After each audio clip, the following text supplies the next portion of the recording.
Well, this video is on the war and the meaning of the war.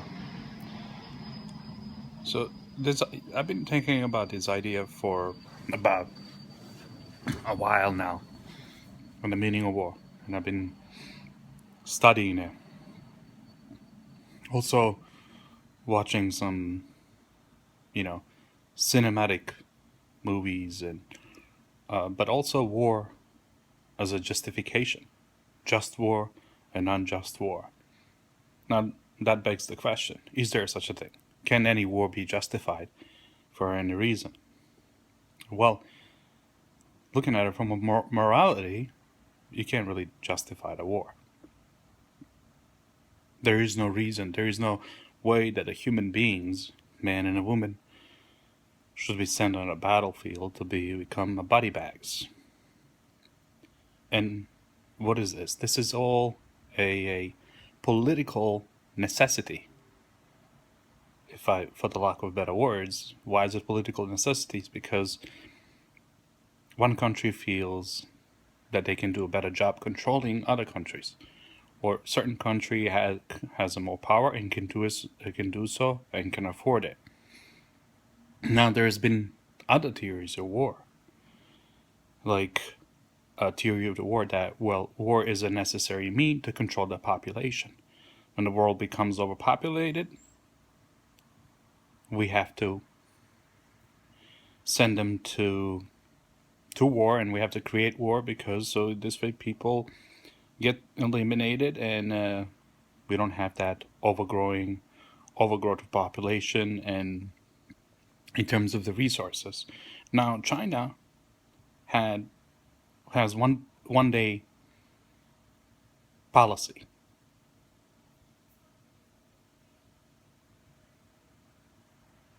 Right? So it has a one-child policy, pardon.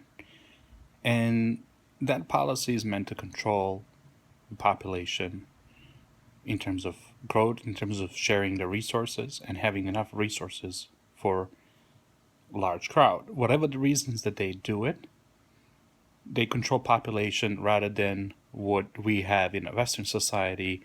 A different concept of that is that war is a necessity in terms of controlling the growth of the population, because we were looking after World War II. Many people died and many people killed, either to war or after the war, during the war. So this concept of war, there's many things embedded in it. But there's one thing that I really agree with, one quote, and I don't know, I can't remember who exactly said it, but it says, war is the continuation of politics by different means. So again, it goes back between two countries, or as we call it, the balance of terror between United States, Russia, and now what seems to be China, but mostly between Russia and United States. There's that need of who can control more and who can control what. So, and this is historical idea. This is not an idea that the United States or Russia created. There's always been a conqueror and a conquered. I don't like to divide it that way, but there's also those people that have egotistical tendencies that they feel the need to conquer, and those that think that they should not be doing that. But unfortunately, we always have people in the power that think they should conquer, or they get advised like that they should conquer. And in order to stay in power, you need to conquer, you need to control. So politics is the essence of it. You know, when we talk about the war, has many implications. But in that case, whenever the war becomes a necessity, or if it's a necessity, people must die. Whether it's control population, or whether it's control the region, or get the oil, or keep the balance between Russians and Americans. You know, this is the 20th century, you know, after the World War II, what was defined, it was the Cold War. And the Cold War itself was Of course, very cold, but at the same time, very suicidal. Because we have what we call weapons of mass destruction and these kinds of things. You have to be really a lunatic to use these kinds of weapons because it entails self elimination. However, um Khrushchev and what's his name, JFK, decided last minute, well, you know what? We're not going to become a suicidal maniacs. In other words, it is a very fascinating idea of uh, war and what kind of narcissistic or and what kind of psychological thinking is embedded in those that have to go to war. And is it to prevent some bigger evil, as what allies were trying to do with Nazis? Or what is it? What do we have the control over the region?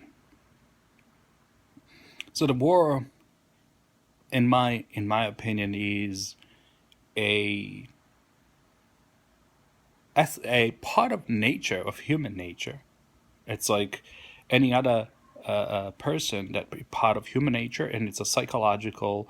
Probably those people that think that the war should be fought and it's being fought and everything have certain narcissistic or maybe psychological disorders, because after all, it is very hard to send thousands and thousands of soldiers to go fight somewhere for something. Is it for the peace? Is it the freedom? Yes.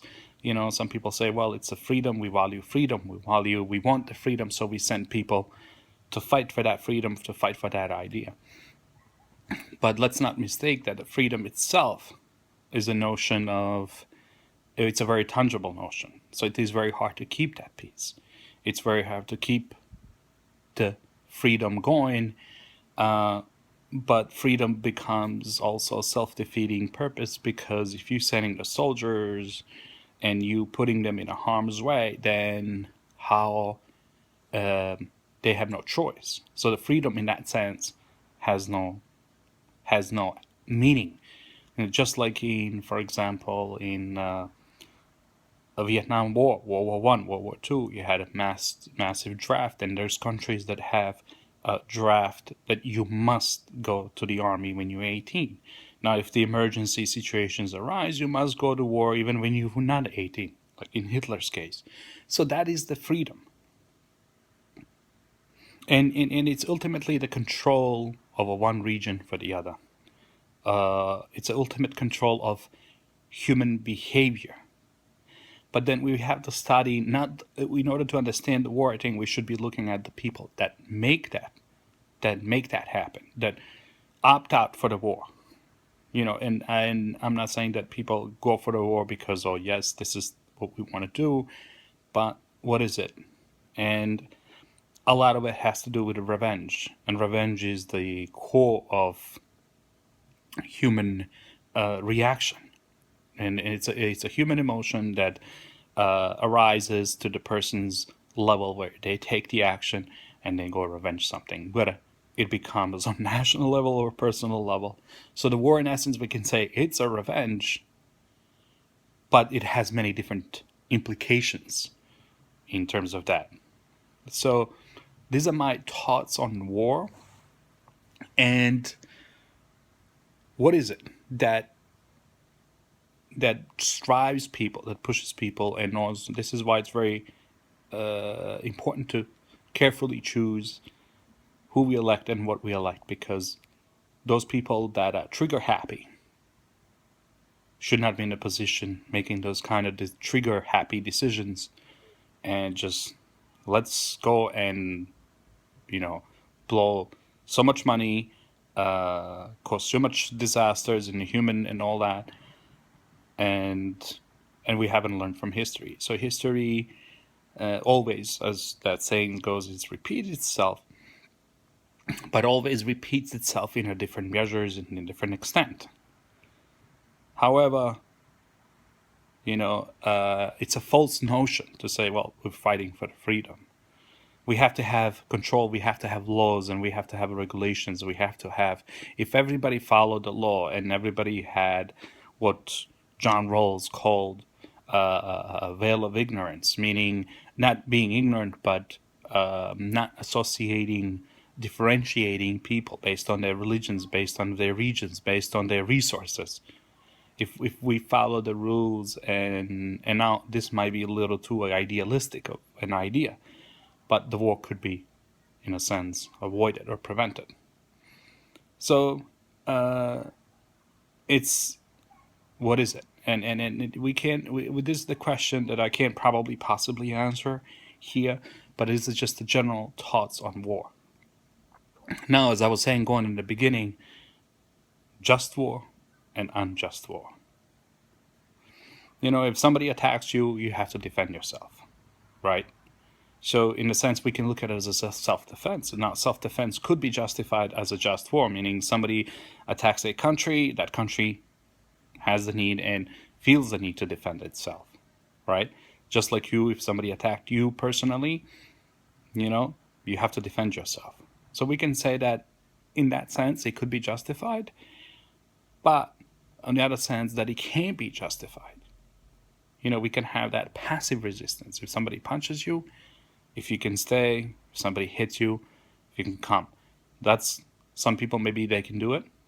Nations definitely can, because nations tend to behave like adolescents, like kids that go from that growth stage to 10 to 15, just like in Germany in World War II. It was that juvenile delinquency that pushed them to go where they wanted to go. Now, and also you have to understand, Germans were backed against the wall with inflation, with all the reparations that they had to pay, and here is this narcissistic maniac who comes along and says, well, I have the solution for the German people. So, people decided, they thought, okay, here's an exit, here's a strategy and a exit strategy to get out of this misery, and that has been brought by the World War One. Yeah, so it is very interesting. But now another concept about World War One is that World War One was called War to End All Wars. Well, I say that's not true, because it was a war to begin all wars, and that was the first World War that implicated many countries at the same and many time. And shortly, the traces of the World War One did not even disappear. There were still markings, and there were still things before the World War II started. So the World War II, when it started, it changed the whole meaning of human rights. It changed the whole the human rights, the idea of communism, socialism, especially in the United States too. So these are my opinions on the war. And if you have any comments or anything that you would like to discuss, you can post below. If you have any questions, I'm more than happy to discuss it with you. Thank you.